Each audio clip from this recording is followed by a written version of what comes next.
¿Qué tal, mi querido amigo y amiga? Dios te bendiga. Te extiendo la más cordial bienvenida a nuestro programa Una Luz Menor, el programa del Centro de Investigación White de la Universidad Adventista de Centroamérica.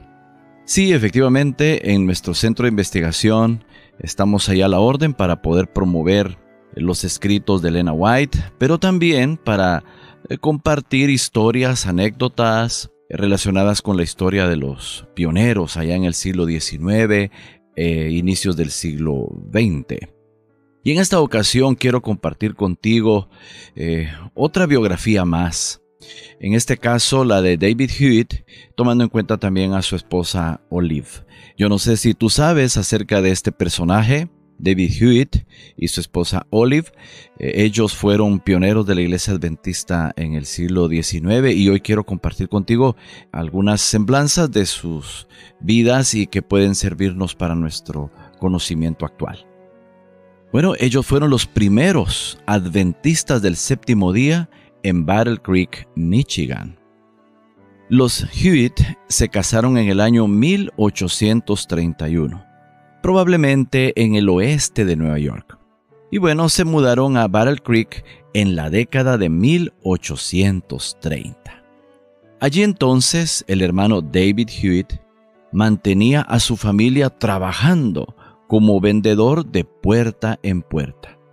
Y así la gente lo conoció y de esta forma obtuvo una reputación por una gran honestidad.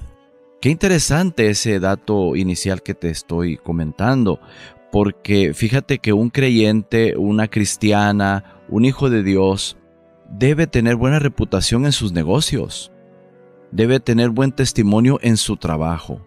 La gente que interactúa con él o con ella deben saber que es una persona, los creyentes somos personas honestas, no andamos haciendo algo truculento, alguna anomalía, irregularidades en los negocios. No le mentimos a las personas en lo que es el ejercicio de nuestro trabajo.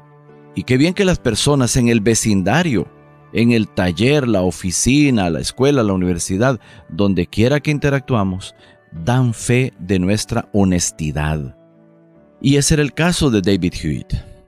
Bueno, en el año 1852, otro pionero importantísimo, cofundador de la Iglesia Adventista llamado Joseph Bates, él no solamente era un teólogo, no solamente era un capitán de barco, sino que también era un evangelista, alguien que andaba proclamando la verdad y andaba buscando personas para Cristo donde quiera que él andaba. Bueno, él también fundaba iglesias, era un gran predicador, escritor. Bueno, es un hombre que realmente tendríamos que ocupar más de 2 programas para hablar de su caso. Bueno, en ese año, 1852, Joseph Bates viajaba por Michigan en tren. Y te cuento que él tuvo un sueño. Y él soñó que estaba en un barco de vela y que éste se anclaba en un puerto llamado Battle Creek. El hermano Bates tomó ese sueño como más bien una orientación divina. Descendió del tren en la villa de Battle Creek y entonces, ¿qué te parece que a la hora de estar ya interactuando en el pueblo, él dijo, bueno, lo primero que voy a hacer es preguntar por el hombre más honesto del pueblo? ¿Y qué te parece que la gente le dijo, ¿sabe qué? El que nos parece que es el más honesto de todos se llama David Hewitt. Y este era un hombre, como te dije, cristiano, pero se congregaba más bien, o específicamente, en la iglesia presbiteriana de la calle Van Buren.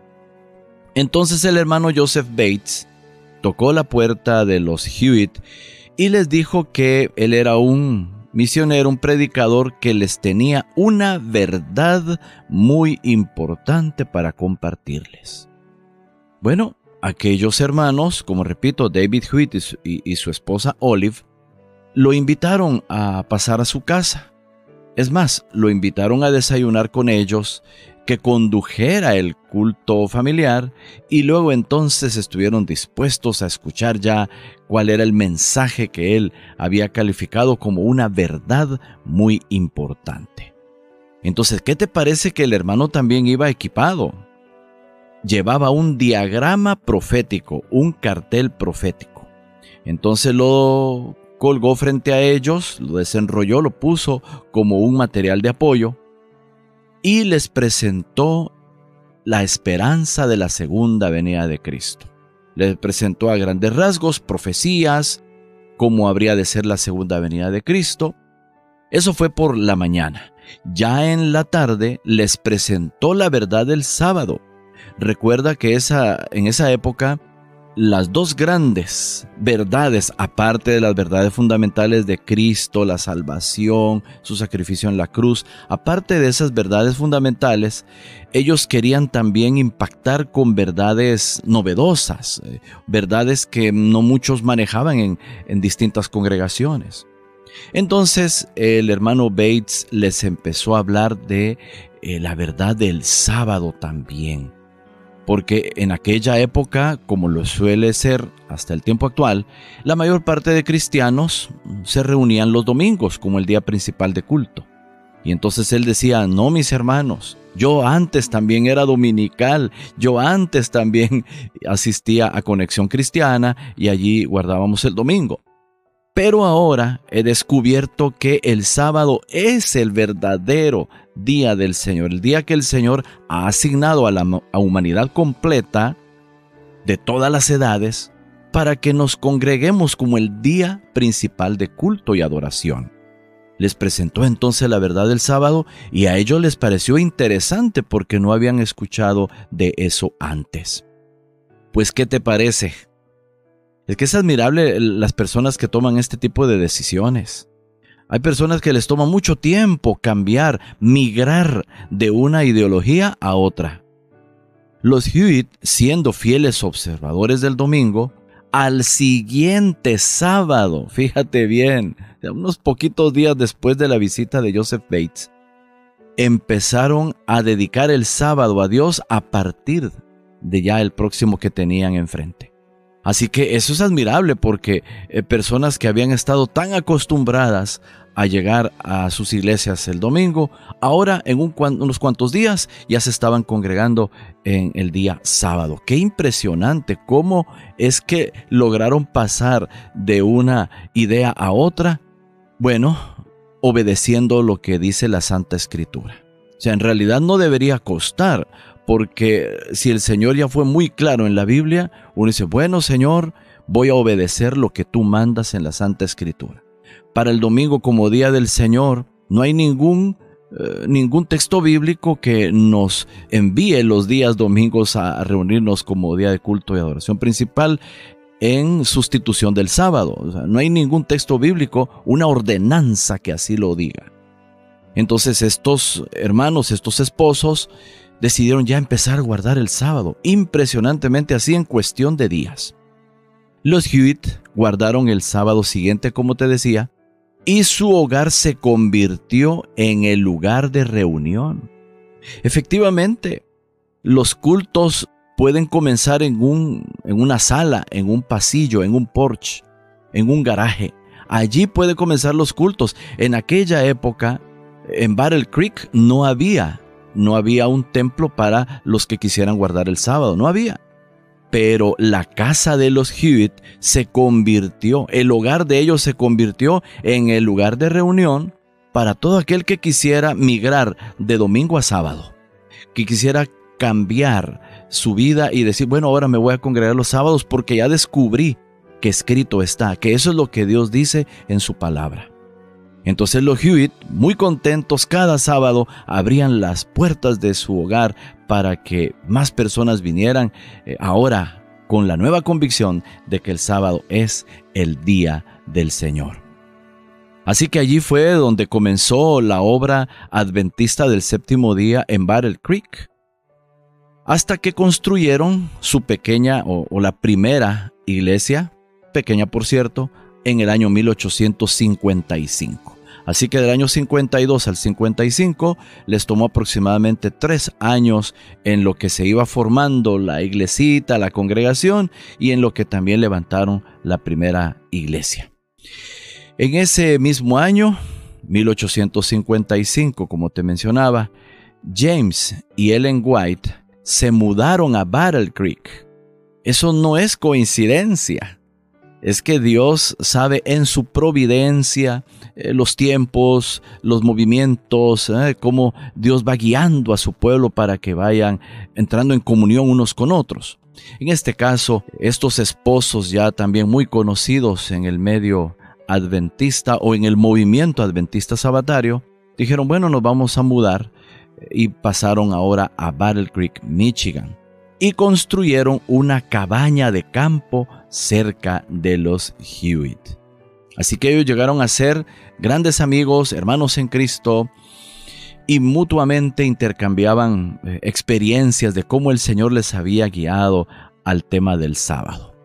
En 1860, cuando esta denominación joven, ¿verdad?, porque apenas estaba comenzando allí en Battle Creek, cuando esta iglesia se vio ante la necesidad de elegir un nombre legal, porque tú sabes que ellos no estaban organizados, ¿verdad? Nada más eran un movimiento, una masa de gente que se iba a reunir, que compartían una misma fe, pero no tenían un nombre, no estaban reconocidos como una denominación ante las autoridades locales. Entonces, David Hewitt hizo la propuesta de que adoptaran el nombre Seventh-day Adventist Church, o sea, Iglesia Adventista del Séptimo Día, la cual ya era una frase que se utilizaba de manera coloquial o informal entre algunos guardadores del primer día, el domingo, por ejemplo, ya utilizaban una frase similar, Seventh-day Adventist Church, que esto en español es Iglesia Adventista del Séptimo Día. La cual, bueno, fue una frase ya utilizada informalmente entre algunos para distinguirles de los guardadores del domingo o de los adventistas del primer día. Entonces esa frase adventista del séptimo día ya se utilizaba de manera coloquial, de manera así informal, pero David Hewitt, a la hora de reunirse los delegados para tomar la decisión, entonces él fue el que la propuso. Esa frase ya utilizada entre ellos, él dijo, oigan, convirtamos esto en el nombre oficial de nuestra iglesia. Ellen White no estuvo presente en esa reunión, pero cuando le comentaron la decisión que se había tomado, ella dijo, bueno, estoy satisfecha, me gusta este nombre. El nombre adventista del séptimo día presenta los verdaderos rasgos de nuestra fe y convencerá a la mente inquisidora. Sí, efectivamente, la propuesta de David Hewitt configuraba dos doctrinas importantes en los adventistas del séptimo día. La convicción de que Cristo viene por segunda vez y nuestra gran diferencia que es el séptimo día como el día de culto y adoración principales. Así que mis hermanos y hermanas, así es como también se originó el nombre de nuestra iglesia. Y seguimos proclamando que Cristo viene por segunda vez. Seguimos caracterizándonos por ese sábado que es el sábado semanal, el día que el Señor ha decidido desde la creación para toda la humanidad y para todas las generaciones. Espero que este mensaje, esta nota biográfica e histórica haya sido de utilidad para tu vida y que nos deje grandes lecciones para nuestra vida actual. Gracias por tu atención. Que el Señor quede contigo y será hasta una próxima.